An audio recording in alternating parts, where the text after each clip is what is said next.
Discuss करेंगे sample paper जो कि टर्म 2 के लिए आया है उसके बायोलॉजी सेक्शन को, यानी बायो के जो क्वेश्चंस हैं सैम्पल पेपर टर्म 2 के लिए उसके हम बायोलॉजी सेक्शन को जानेंगे। सबसे पहले हम ये जानते हैं कि टर्म 2 का जो सैम्पल पेपर है उसमें टोटल 40 मार्क्स है, जिसमें से कि हमारा बायो पोर्शन कवर कर रहा है 18 marks, chemistry portion is of 10 marks and physics portion covers a total of 12 marks. So let us discuss the biology questions that have been asked in the term 2 sample papers released by CBSE. So let us discuss with the first question. तो हमारा bio का सबसे पहला question है trace the path a male gamete takes to fertilise a female gamete after being released from penis. यानी कि जो male gamete penis से रिलीज होने के बाद जो फर्टिलाइज करता है उस फर्टिलाइजेशन के लिए किस पाथ को वो लेता है वो हमको बताना है ए सेक्शन में। And B section tells state the number of sets of chromosome present in a zygote. यानी कि जो रिजल्टेंट जाइगोट बनता है स्पर्म और ओवम के फर्टिलाइजेशन से, तो उसमें कितने सेट्स ऑफ क्रोमोसोम प्रेजेंट होते हैं हमको वो बताना है। सो हम पहले ये डिस्कस करते हैं कि कैसे मेल गैमिट फीमेल गैमिट को फर्टिलाइज करता है। So we will right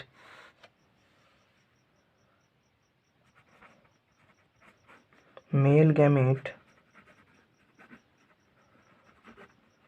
enters.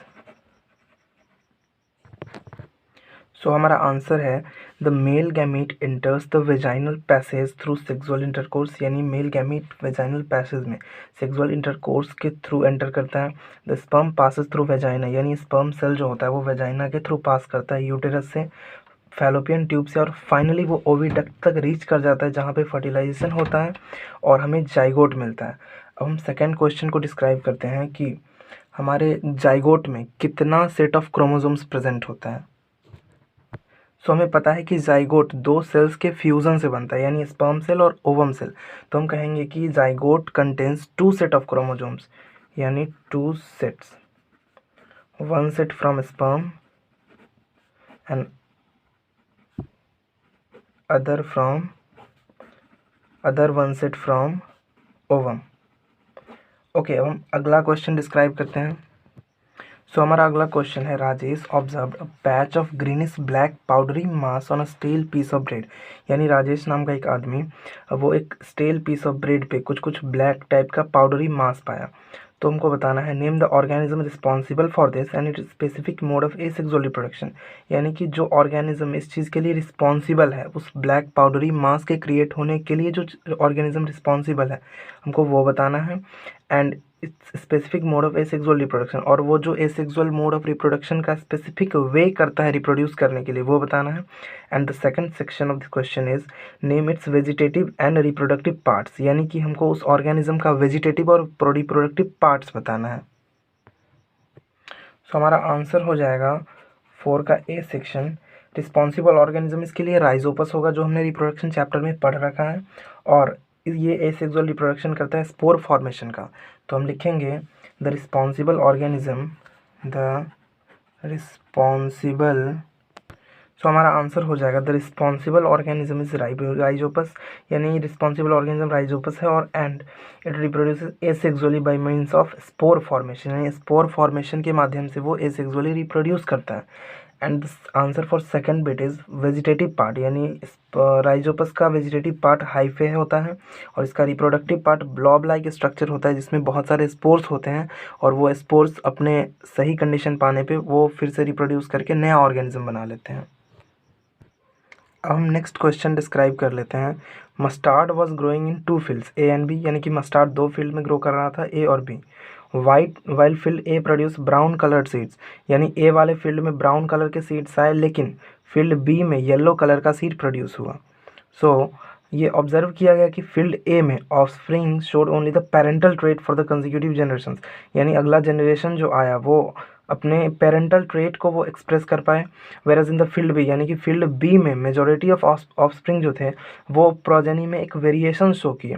तो हमको बताना है कि इसके लिए प्रोबेबल रीज़न क्या हो सकता है, या फिर हमारे लिए ऑल्टरनेटिव क्वेश्चन है in an asexually reproducing species if a trait X exist in 5% of population and trait Y exist in 70% of the same population, which of the two traits is likely to have arisen earlier, give reason.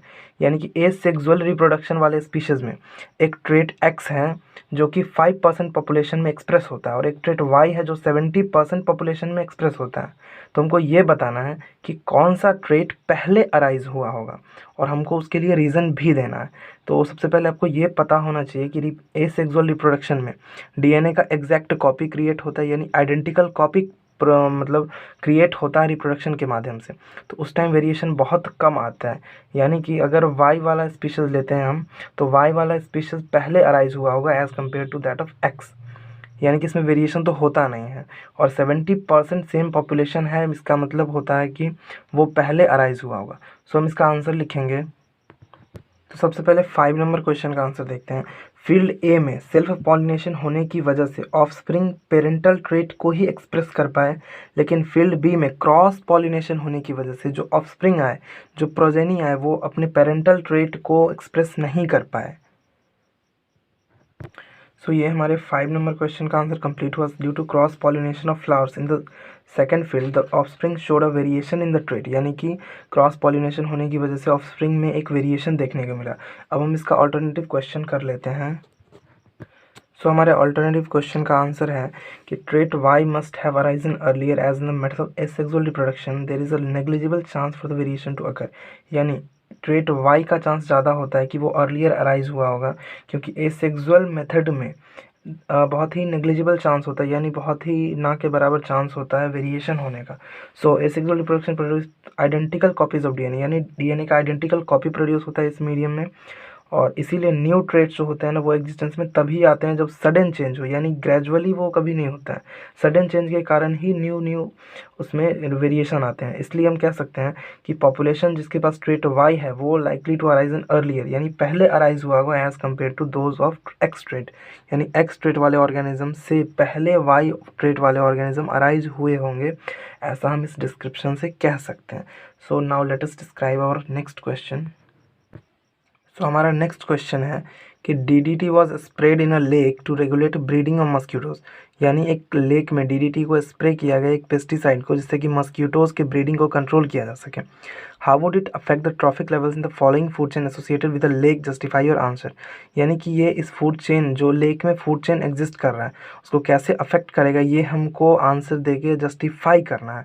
तो यहाँ पे हमको lake वाला food chain दिया गया है, hawk, large fish, small fish, plankton and aquatic environment. तो ये क्वेश्चन है और इसका ऑल्टरनेटिव क्वेश्चन है, in the following food chain vertical arrow indicate the energy loss to the environment and horizontal arrows indicate energy transfer to the next trophic level, यानी कि जो vertical arrow है वो हमको ये दिखा रहा है कि एनर्जी लॉस्ट हो रहा है एनवायरनमेंट में, और जो हॉरिजॉन्टल एरोज है B, D, ये सब हमको ये दिखा रहा है कि नेक्स्ट ट्रैफिक लेवल में एनर्जी ट्रांसफ़र हो रहा है। So which one of the 3 vertical rows A, C and E and which one of the 2 horizontal arrows B and D will represent more energy transfer, give reasons for your answer, यानी जो vertical arrows हैं इनमें से और horizontal arrows हैं इनमें से कौन सा ज़्यादा एनर्जी ट्रांसफ़र को शो करता है वो हमें बताना है, और हमें अपने आंसर के लिए रीज़न भी देना है। Now let us describe this question and write our answer. So इस क्वेश्चन का आंसर है कि सबसे पहले DDT पेस्टिसाइड जो है वो एंटर करेगा फूड चेन को पहले ट्रॉफिक लेवल से, यानी प्लैंकटन वाला जो ट्रॉफिक लेवल होगा वहाँ से वो एंटर करेगा। And our second point can be the process of biomagnification will occur at each trophic level, यानी कि बायोमैग्निफिकेशन जो हम पहले डिस्क्राइब कर चुके हैं आवर एनवायरनमेंट चैप्टर में। तो उसमें हमने ये जाना था कि बायोमैग्निफिकेशन का मतलब एक्यूमुलेट हो जाना, यानी पेस्टिसाइड्स का एक्यूमुलेट हो जाना is called biomagnification. So every traffic level पे बायोमैग्निफिकेशन अकर होगा। और फाइनली जो हॉक, यानी जो टॉप कार्निवोर है, जो सबसे अपर लेवल का कार्निवोर है, उसके पास हाईएस्ट लेवल ऑफ पेस्टिसाइड्स होगा, यानी कि हॉक के पास सबसे ज़्यादा बायोमैग्निफिकेशन होगा और पेस्टिसाइड सबसे ज़्यादा एक्यूमुलेट उसकी बॉडी में होगा। अब हम ऑल्टरनेटिव क्वेश्चन डिस्क्राइब कर लेते हैं। सो हमारा आंसर हो जाएगा, सबसे पहले हम इस फूड चेन को फिर से देख लेते हैं। तो प्लांट से डियर टू टाइगर, यानी प्लांट का एनर्जी लॉस होता है A, डियर का एनर्जी लॉस होता है C एंड टाइगर का E। सो हम जानते हैं सबसे पहले कि प्लांट यानी प्रोड्यूसर पे जितना भी एनर्जी फॉल करता है उसका केवल 1% ही ये यूज़ कर पाता है, यानी हम कह सकते हैं कि प्लांट जो एनर्जी लूज़ करेगा वो सबसे ज़्यादा होगा, यानी डियर से भी ज़्यादा और टाइगर से भी ज़्यादा, क्योंकि प्लांट का एनर्जी ही फर्दर इन सब में गया है। इसलिए हम कह सकते हैं कि प्लांट जो एनर्जी लूज़ करेगा एनवायरनमेंट में वो सबसे ज़्यादा होगा, यानी A will be much more than C and E। Okay, now let us describe which is greater than B and D, यानी बी और डी में कौन बड़ा है। तो प्लांट से एनर्जी जाएगा डियर में, एंड देन डियर का जो एनर्जी होगा उसका 10% ही अवेलेबल होगा टाइगर वाले ट्रॉफिक लेवल में ट्रांसफ़र होने के लिए। सो हम कह सकते हैं कि B will be greater than D. So A represent more energy transfer as compare to C and E, यानी ए ज़्यादा एनर्जी ट्रांसफ़र शो करता है। Then B represent more energy transfer as compare to D, यानी B ज़्यादा energy transfer represent करता है। और अब हम इसका रीज़न दे देते हैं। As we know the plant only use 1% the sunlight energy falling on them and the rest goes to environment, यानी कि हम जानते हैं जैसा कि प्लांट अपने ऊपर पड़ रहे एनर्जी का केवल 1% ही यूज़ कर पाता है, जो सनलाइट एनर्जी उसके ऊपर पड़ता है, और रेस्ट जो बचा हुआ एनर्जी होता है वो एनवायरनमेंट में वेस्ट चला जाता है। At each trophic level there is a loss of energy into environment, यानी हर ट्रॉफिक लेवल पे एनर्जी का लॉस होता है एनवायरनमेंट में, और वो एनर्जी वापस यूज़ नहीं हो सकता है। ये हम पहले डिस्क्राइब कर चुके हैं, और इसी को हम यूनिसाइक्लिक फ्लो ऑफ एनर्जी बोलते हैं। And some energy is used by the organism for the metabolic activities, और कुछ एनर्जी का यूज़ ऑर्गेनिज्म अपने मेटाबॉलिक एक्टिविटी के लिए करता है, यानी रेस्पिरेशन, ग्रोथ, रिप्रोडक्शन एक्सेट्रा। और केवल 10% जो एनर्जी ही होता है वही एक पार्टिकुलर ट्रॉफिक लेवल का अवेलेबल होता है अगले ट्रॉफिक लेवल में ट्रांसफ़र होने के लिए, is available for transfer to the next trophic level, यानी कि 10% energy is only transfer to the next trophic level. This is the 10% law that we have earlier discussed. So now let us describe our next question. हमारा next question है 2 pea plants, one with round yellow seeds, यानी 2 pea plants है, पहला RR YY capital R capital Y, और दूसरा wrinkled green seed है, यानी small r small y small r small y। वो F1 प्रोजेनी प्रोड्यूस करते हैं जिनके पास राउंड और येलो सीड्स होते हैं, यानी capital R small r capital Y small y seeds. और फिर जब F1 प्लांट यानी फर्स्ट फीलियल जनरेशन के प्लांट्स को सेल्फ पॉलिनेट किया जाता है, तो new combination of characteristic is expected in F2 generation, मतलब F2 प्रोजेनी में अलग अलग कैरेक्टरिस्टिक के कॉम्बिनेशन हमको देखने को मिलेंगे। How many seeds with this new combination of characters will be produce when a total 160 seeds are produced in F2 generation, यानी अगर F2 जनरेशन में टोटल 160 सीड्स प्रोड्यूस होते हैं, तो जो नया वाला कैरेक्टरिस्टिक होगा उस कैरेक्टरिस्टिक का सीड कितना होगा ये हमें बताना है, एक्सप्लेन विद रीज़न, और हमें रीज़न भी देना है इसके लिए।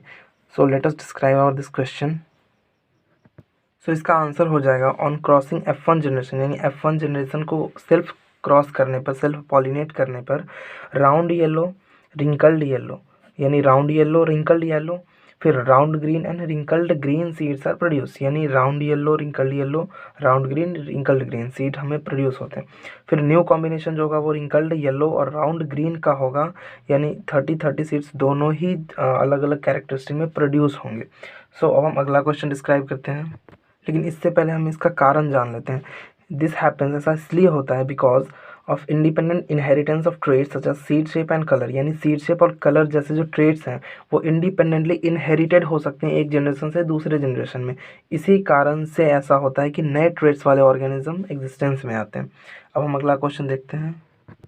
हमारा नेक्स्ट क्वेश्चन है gas A found in upper layers of atmosphere is a deadly poison but is essential for all living beings, यानी कि एक गैस है जिसका नाम ए है, वो एटमॉस्फेयर के अपर लेयर्स में पाया जाता है, जो कि एक डेडली पॉइजन की तरह है, लेकिन फिर भी सभी लिविंग बींग्स के लिए एसेंशियल है। The amount of this gas started declining sharply in the 1980s, यानी 1980s में इस गैस का अमाउंट डिक्लाइन करने लग गया। तो सबसे पहला क्वेश्चन हमको आइडेंटिफाई करना है कि ये गैस कौन सा है और ये कैसे फॉर्म होता है हाइयर लेवल ऑफ एटमॉस्फेयर पे। और second question is why is essential for all living beings, यानी ये एसेंशियल क्यों है सभी लिविंग बींग्स के लिए, और इसके डिप्लेशन के कॉज को हमको स्टेट करना है। ठीक है, तो अब हम इस क्वेश्चन को डिस्कस कर लेते हैं। तो इसका आंसर है ओजोन गैस, यानी जो गैस ए है वो ओजोन है, and it is formed by combination of O2 molecule with atomic oxygen the higher level of atmosphere, यानी हायर लेवल ऑफ एटमॉस्फेयर में ऑक्सीजन मॉलिक्यूल यानी O2 मॉलिक्यूल एटॉमिक ऑक्सीजन के साथ मिलकर ओजोन गैस बनाता है। यानी हायर लेवल ऑफ एटमॉस्फेयर में O2 गैस UV रेज के एक्शन से एटॉमिक ऑक्सीजन में ब्रेक हो जाता है, और फिर ये एटॉमिक ऑक्सीजन एक ऑक्सीजन मॉलिक्यूल के साथ बाइंड करके O3 मॉलिक्यूल बनाता है। अब हम जानते हैं कि ओजोन सभी लाइफ फॉर्म के लिए आवश्यक क्यों है। सो ozone surround the earth and prevent UV rays from reaching the earth surface, यानी अर्थ को सराउंड करता है ओजोन लेयर, और यूवी रेज यानी अल्ट्रावायलेट रेज को अर्थ सरफेस तक रीच करने से प्रिवेंट करता है। और आज के टाइम में जो रेफ्रिजरेटर या फायर एक्सटिंग्विशर में CFC क्लोरोफ्लोरोकार्बन का यूज़ हो रहा है, इस यूज़ के कारण ओजोन में डिप्लीशन आया, यानी ओजोन लेयर में डिप्लीशन आया, ओजोन होल हो गया है। अब हम नेक्स्ट क्वेश्चन देखते हैं। तो हमारा नेक्स्ट क्वेश्चन है, Sahil perform an experiment to study inheritance pattern of genes. Sahil experiment करता है जिसमें कि वो इनहेरिटेंस पैटर्न स्टडी करना चाहता है। He cross tall pea plants with T and short T plants small T and obtain all tall plants in F1 generation. यानी कि वो टॉल प्लांट्स को शॉर्ट प्लांट्स के साथ क्रॉस करके और फिर F1 जनरेशन में सारे टॉल प्लांट्स को ऑब्टेन करता है। तो हमारा फर्स्ट क्वेश्चन है कि what will set of genes F1 generation, यानी F1 जनरेशन में जीन का सेट क्या होगा। और सेकंड क्वेश्चन कि हमें ये बताना है कि टॉल प्लांट्स ही क्यों हमें प्राप्त हुए F1 जनरेशन में। और C question is when F1 plants will self pollinate a total of 800 plants will produce. यानी कि F1 प्लांट को सेल्फ पॉलिनेट किया गया तो 800 प्लांट प्रोड्यूस हुए, तो इनमें से कौन से टॉल या फिर मीडियम हाइट या शॉर्ट होंगे। यानी टॉल और शॉर्ट का रेशियो हमको बताना है, मतलब 800 में से कितने टॉल कितने शॉर्ट हुए। और हमको जीनोटाइप भी देना है F2 जनरेशन का।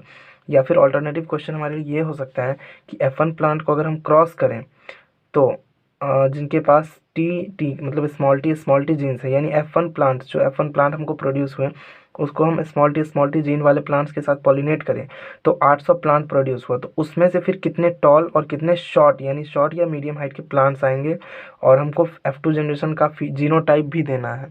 तो अब इस क्वेश्चन को डिस्कस करते हैं।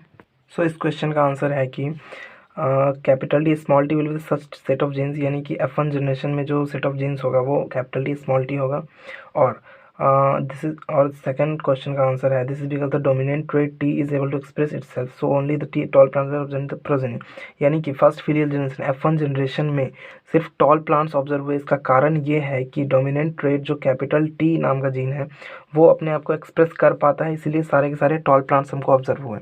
और फिर सी नंबर क्वेश्चन हमसे ये पूछ रहा है कि 800 प्लांट्स में से टोटल टॉल और शॉर्ट में का रेशियो कितना है। तो टॉल हमारे पास 600 हो जाएंगे और शॉर्ट 200। और हम देखते हैं कि टॉल और शॉर्ट का रेशियो 3:1 आता है। और जीनोटाइप की अगर हम बात करें तो जीनोटाइप हमारा हो जाता है capital T small T and small T.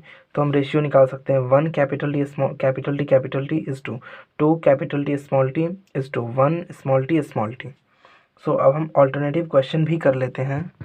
तो सेकंड क्वेश्चन हमारा ये था कि अगर हम टॉल वाले प्लांट को यानी F1 जनरेशन के प्लांट को अगर स्मॉल टी जीनोटाइप के प्लांट से क्रॉस कराएं तो हमारे पास क्या आएगा। तो सबसे पहला हमारे पास कैपिटल टी स्मॉल टी, फिर कैपिटल टी स्मॉल टी, फिर small T then also small T. तो हमारे पास 800 टोटल प्लांट्स में से टॉल प्लांट्स आएंगे 400 and short plants will be also 400। और हमारा जीनोटाइप हो जाएगा 1 capital T small T is to 1 small T. तो ये हमने डिस्क्राइब किया आज के सैम्पल पेपर के सारे बायोलॉजी क्वेश्चंस। आई होप कि आपको सारा क्वेश्चन समझ में आया होगा। फिर हम आने वाले अपकमिंग वीडियोस में और भी सब्जेक्ट के या बायो और साइंस के अलग अलग चैप्टर्स के अलग अलग वीडियोस करेंगे और उसमें अलग अलग चैप्टर्स के बारे में जानेंगे और टर्म 2 का सिलेबस भी कंप्लीट करेंगे। Till then thank you very much.